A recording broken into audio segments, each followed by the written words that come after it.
Millionaire follows her black nanny after work, and what she discovers changes everything.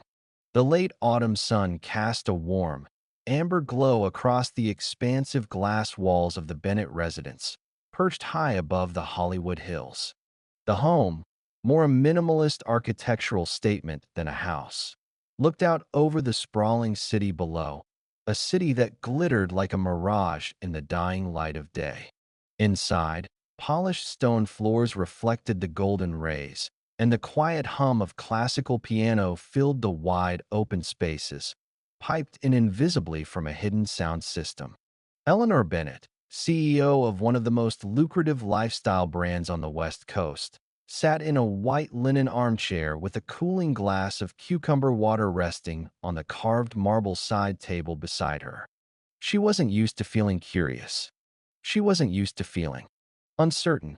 But there she sat, eyes following the woman moving gracefully through the living room, gathering up crayons, folding a blanket, straightening a picture book as if it were a sacred text. Her name was Mavis. Mavis Arlene Green, mid-50s, tall and full-figured, with deep brown skin, coiled gray and black hair tied into a neat low puff, and a presence that made even Eleanor's children behave without ever raising her voice. For the past 3 months, Mavis had cared for Eleanor's twin toddlers, Ava and Jules, with a quiet, soulful wisdom that seemed to echo from some deeper place than most people carried. But today had been different. Earlier that morning, while wrapping up a call with her investment team, Eleanor had overheard something. Mavis had been on the phone in the kitchen, speaking in a low, hurried tone. Eleanor hadn't meant to eavesdrop, or maybe she had, but one sentence stood out. "I'll be there right after 7. We'll have enough for the whole block this time." It wasn't ominous, not even suspicious, really, but it wasn't something Eleanor could easily file away. What did Mavis do after hours? Why did she always leave precisely at 6:45 every night, declining car service? Why did she refuse tips at Christmas? Who was she outside of this house? Eleanor didn't know. And suddenly, that bothered her more than she could explain. That evening, Eleanor did something she hadn't done in years. She followed someone. Well, not directly. She waited until Mavis walked down the long stone driveway, her large canvas bag over one shoulder, her cardigan buttoned neatly even in the LA dusk. Eleanor kept her distance, just close enough to keep sight of her, but far enough to not attract attention. Mavis moved with the unhurried certainty of someone who knew exactly where she was going, weaving through side streets, past boutiques, past yoga studios and cold-pressed juice bars, until she reached the subway entrance at Western and Wilshire. A subway? Eleanor blinked. Mavis, in all her dignity, descended calmly into the grime and hum of Los Angeles public transit like she did it every day. By the time Eleanor reached the platform, the train was already pulling in. She made a split-second decision. She stepped inside. The train groaned through the underground like some ancient metal beast. The air was heavier here, the light dimmer, the chatter different, fuller, more human. Eleanor sat toward the back, her designer coat bunched under her, watching Mavis 3 rows ahead, seated between a teenager in a Dodgers hoodie and an older woman eating from a plastic tub of grapes. No one looked at her like she was a nanny. No one looked at her like anything but a neighbor. 40 minutes later, they surfaced in a part of South LA Eleanor hadn't visited since a charity photo shoot 10 years earlier. But Mavis moved with the same graceful rhythm, past liquor stores and corner churches, through a courtyard lined with murals, past a school whose broken windows glinted with twilight. Finally, Mavis stopped. She stood in front of a community center, a humble brick building with a cracked "Dream and Deliver" sign hanging over the entrance. Eleanor watched her go inside. 5 minutes passed. Then Eleanor, pulse quickened, approached the front steps. From inside, she could hear voices, dozens of them, not arguing or murmuring, but laughing. Children, adults, music, someone beatboxing, someone else, a woman, singing soulfully over it all. Eleanor hesitated, then pushed open the door. What she walked into was not what she expected. The large open room had been transformed into a bustling soup kitchen and after-school space. Along one wall, kids sorted backpacks and opened textbooks. On the other, adults stood in line with battered trays, waiting for steaming bowls of stew.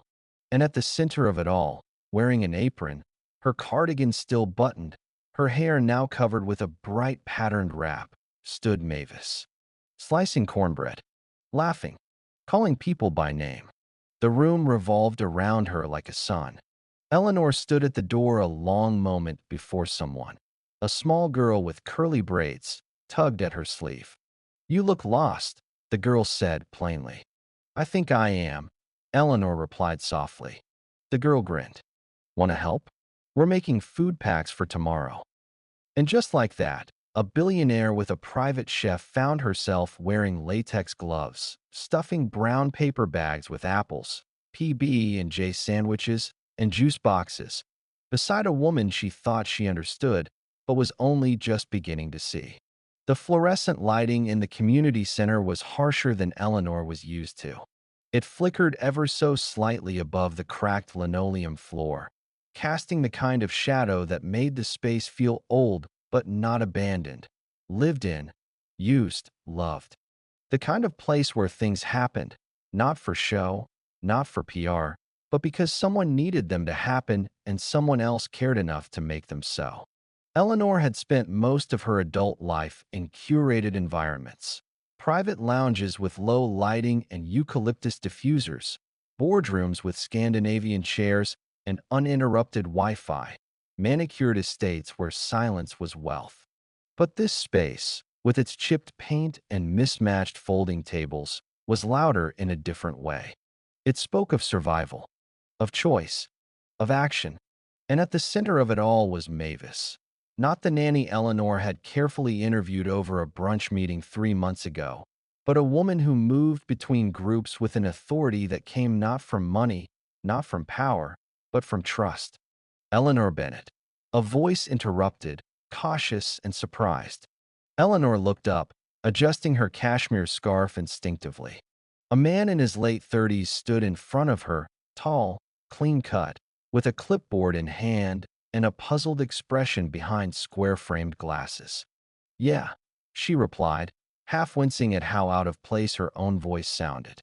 "I almost didn't recognize you without the press team," he said, lips curled into something that wasn't quite a smile. "I'm Andre. I run the evening programs here." "I wasn't planning to be here," Eleanor admitted. He raised an eyebrow. "Then how did you end up stuffing snack bags in our prep room?" "I followed Mavis." That made him laugh. "Most people would just Google her," he said. "But hey, welcome to Dream and Deliver." She blinked. "You know her well?" Andre nodded slowly. "She helped build this place 20 years ago, when no one else would sign the paperwork, when city officials gave her the runaround, when other donors turned their backs. She's the heart of it." Eleanor's throat tightened unexpectedly. She never mentioned any of this. "She wouldn't," Andre said, still holding that clipboard like a shield. "Because she doesn't want praise. She wants results." Later that evening, after the last family had gone home with warm food and a few had stayed to clean, Eleanor found herself seated beside Mavis on a splintered bench just outside the community center. The silence between them wasn't awkward. It was full. It carried weight. Mavis sipped from a chipped mug and looked out over the dim street where kids played with half-flat basketballs and old men argued about who had the best jump shot in 1983. "You gonna fire me?" she asked quietly. Eleanor turned sharply. "What? No. Why would you?" Mavis smiled, that calm, unshaken kind of smile that always made Eleanor feel like she was the younger one in the room. "Because you followed me. People like you don't usually like surprises." Eleanor sighed and looked down at her hands. "You're right. I don't. I built my entire brand on control, on knowing what to expect. And then tonight I watched you serve 50 people without blinking organize volunteers like a general, and comfort a woman who lost her housing, all while slicing cornbread with perfect rectangles. I don't even know what to do with that. You don't have to do anything, Mavis said. But now you know. The next morning, Eleanor arrived at the office later than usual. She stared at the glass walls of her 37th floor suite, at the paintings she never really looked at, the awards lining the back shelf, the model of her skincare empire that had started as a modest organic soap line in her garage. She buzzed her assistant. Hey, block out my Wednesday evenings. Permanently. Yes, Eleanor said. Permanently. That Friday, when Mavis came to work as usual, warm, professional, unfazed, Eleanor surprised her. She had left a handwritten note on the kitchen counter, next to the twins' morning snacks. It simply read, "Thank you for feeding more than just my children. See you Wednesday night. I'll be the one bringing the apples." And for the first time since Eleanor had known her, Mavis paused, just for a second, and smiled. It didn't take long for word to spread. Not in the tabloids. Eleanor made sure of that. But inside the walls of Dream and Deliver, where news traveled in murmurs and glances, in quiet awe that the Eleanor Bennett, whose name adorned half the luxury shelves on the West Coast, had shown up for the third Wednesday in a row, and not as a donor with a photo op smile, but as someone who actually peeled carrots, wiped tables, and hugged grandmothers who remembered her from an old commercial. She never brought cameras. Only her sleeves rolled up, her mind open, and a growing understanding that Mavis was building something here she had never understood. By the third week, Mavis had stopped treating her like a guest. "You're late," she teased, handing Eleanor a hairnet and a stained apron. "I brought extra beans," Eleanor replied, "and I learned how to dice an onion without crying." Mavis smiled without looking up. "We'll make a kitchen rat of you yet." Eleanor had never been more proud. That night, after the dinner rush slowed and the folding chairs were stacked along the wall, Eleanor stood near the back exit sipping from a red plastic cup of lukewarm tea when she spotted Mavis in the far corner, alone, seated on the floor with a teenage girl who looked ready to explode. The girl's eyes were swollen. Her hands shook. She was muttering something too fast to catch. Eleanor didn't approach. She watched. Mavis sat with her legs crossed, both palms on her knees, breathing in rhythm with the girl.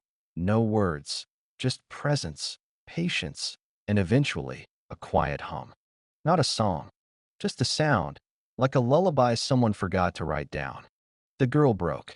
She sobbed into Mavis's chest, and Mavis held her, not like a worker, not like a volunteer, but like something sacred was being cradled back to life.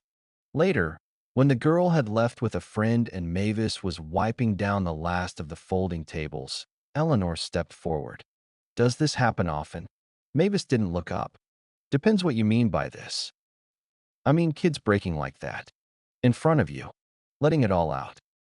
"Oh," Mavis said, wiping in long, slow strokes. "That happens all the time." Eleanor folded her arms. "How do you do it? Take all that pain and not let it hollow you out." Mavis straightened slowly, setting the rag aside. "Because I've lived it, honey. And once you've carried your own pain long enough, someone else's doesn't scare you. It reminds you you're not alone." Later that night, Eleanor found herself driving home in silence, the quiet humming in her ears not from the radio, but from Mavis. And she realized something. She had spent her entire life building a brand around healing. Healing skin, healing image, healing perception. But this woman, this nanny she had hired with barely a second thought, was out here healing people. And nobody knew her name. The next day, Eleanor walked into the office and made 3 calls. The first was to her creative director. "We're doing a feature on unsung women who build community. I want video, long-form copy, no products, just truth." The second was to her PR manager. "No press release. No brand tie-in. This one's off the books." And the third was to her lawyer. "I want to create a foundation. Quiet. Private. but significant. And what will it be called? Her lawyer asked. Eleanor didn't even pause. The Green Light Initiative. That night, she returned home late. Mavis was just putting the twins to bed, singing that same soft hum that now echoed in Eleanor's memory like an ancestral code. As Mavis descended the stairs, Eleanor stood by the window, holding two mugs. Peppermint or chamomile? She asked. Mavis paused, then raised an eyebrow. You trying to butter me up?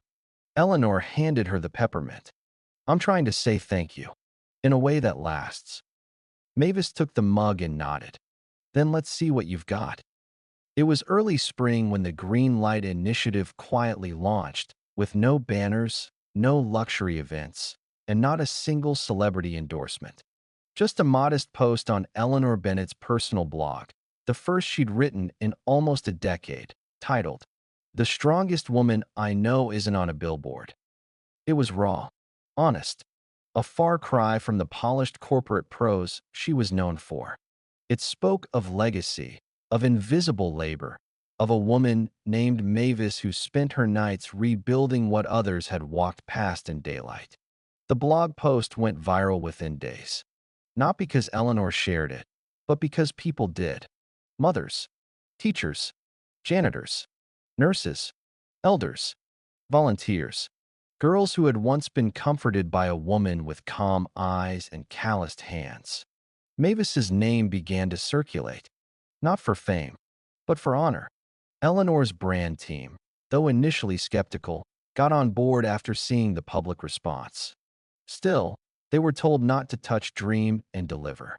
No cross-branding, no events, no logo placement. This was sacred ground, and Eleanor respected that.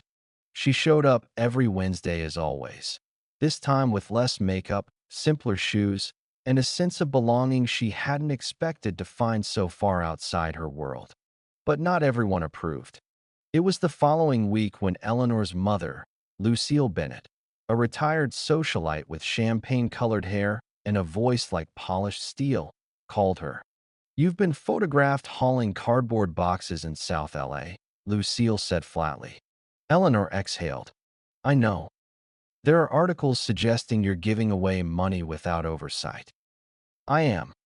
A pause. And you're doing all this because of your nanny? Eleanor closed her eyes. Her name is Mavis. And no, I'm doing this because of what she revealed. Not just about the world. About me. Lucille didn't respond right away. Then, with the condescension only old money could perfect, she said, just be careful not to make a spectacle of yourself. The people down there may tolerate your charity, but they will never truly welcome you. Eleanor hung up without another word. It was the first time she'd ever done that to her mother, and it felt right. That night, the air at Dream and Deliver buzzed with something more than the usual Wednesday energy. A new mural was being planned for the outer courtyard, a swirling design of sunflowers, open hands, and running children. Mavis had insisted the kids help paint it. Let them leave their mark, she said. This place is theirs more than anyone's. Eleanor helped prep the paint trays, watching as a 9-year-old girl named Taya dipped her fingers into the bright yellow and smeared a sunflower petal into place. Taya looked up at Eleanor and asked innocently, Do you live here now? No, sweetheart, Eleanor laughed softly. But I come here because it makes me feel more like myself. You should bring your kids, Taya said. Eleanor paused and realized she hadn't even thought of that. Not because she didn't want to, but because some part of her still felt this place was a world apart. Like her children wouldn't understand it. But maybe that was the point. Later, Mavis found her sitting on the stoop out back, sipping water and watching the mural take shape under a string of dim patio bulbs. You all right? Mavis asked, lowering herself to the step beside her. I'm learning, Eleanor said. But it's uncomfortable. Being here makes me see how much I've missed. How many lives happen right alongside mine, without ever crossing. Mavis looked at her for a long moment. You're not meant to fix the world, Eleanor. Just the piece of it you touch. And what if my piece is made of glass and mirrors? Then stop polishing the glass. Break it. Eleanor turned to her, a flicker of amusement behind her eyes. That's the most radical thing I've ever heard you say. Mavis shrugged. Radical looks like survival when you're not used to being seen. That night, Eleanor didn't drive home right away. She sat alone in the quiet of the courtyard long after Mavis left, watching a boy trace the outline of a raised fist in chalk. It wasn't protest. It was memory, a recording, a hope. She realized, for the first time in years, that maybe she hadn't been leading anything. Maybe she'd been following, finally, something worth becoming. It was the morning of the citywide youth fair, the largest annual event Dream and Deliver had ever participated in, and the once quiet center was alive with movement. Kids rehearsed spoken word performances, volunteers carried armloads of craft supplies, and banners were being hung with bright, careful hands. Eleanor, now a quiet fixture among them, stood helping to sort name tags when her assistant called. Just checking if you're still planning to attend that interview with Vogue today, the assistant asked lightly. Eleanor didn't hesitate. Cancel it. This matters more. The children were the stars of the day, and Eleanor spent most of the afternoon carrying juice boxes, holding nervous hands before performances, and helping man the welcome table with a 12-year-old named Xavier who had recently written a poem titled, "We Live Here Too." When the sun dipped low behind the skyline, Mavis arrived, as she always did, never late, never grand, but somehow instantly in control. She wore a green blouse with gold buttons, a long beige skirt, and a head wrap in rich earth tones that framed her face like a queen whose throne was made of folding chairs and people's trust. Children swarmed her. Adults nodded. One elderly man cried openly when she hugged him and whispered, "You saved my grandson." That was the moment Eleanor stepped away, not because she felt unwelcome, but because she understood something vital. This wasn't her story to center. It was her story to support. Back at the Bennett estate, Eleanor tucked her twins into bed that night. Ava asked, "Is Mavis coming tomorrow?" "Yes," Eleanor smiled. "But just in the morning. She has work later." "What kind of work?" Jules asked. Eleanor looked at her children, both of them cradled in comfort, never having known hunger or fear, and answered, "She feeds the city, one soul at a time." Jules blinked, unsure what that meant. But Ava whispered, "Then she's kind of like a superhero." Eleanor nodded. "Exactly." 3 months later, Mavis announced she would be reducing her hours. Eleanor didn't question it. Instead, she gave her a quiet hug, wrote her a check for an anonymous grant under the Green Light Initiative, and said, "Use it how you see fit. No strings. Just love." Mavis took it without drama. "I knew there was a reason I took this job." Eleanor smiled. "Because my kids are adorable?" "No," Mavis said, tying her apron. "Because I knew you needed me." Eleanor laughed. "You're not wrong." And on one perfect evening, with the wind warm and soft across the courtyard of Dream and Deliver, Mavis stood at the center of a newly unveiled mural, one that wrapped the length of the building. In it, she was painted standing tall, arms outstretched, her face calm, proud, surrounded by children, by books, by open doors. At the far end of the mural, a smaller figure stood watching from a distance. Not grand, not spotlighted, just present. Just there. It was Eleanor. And she liked it that way.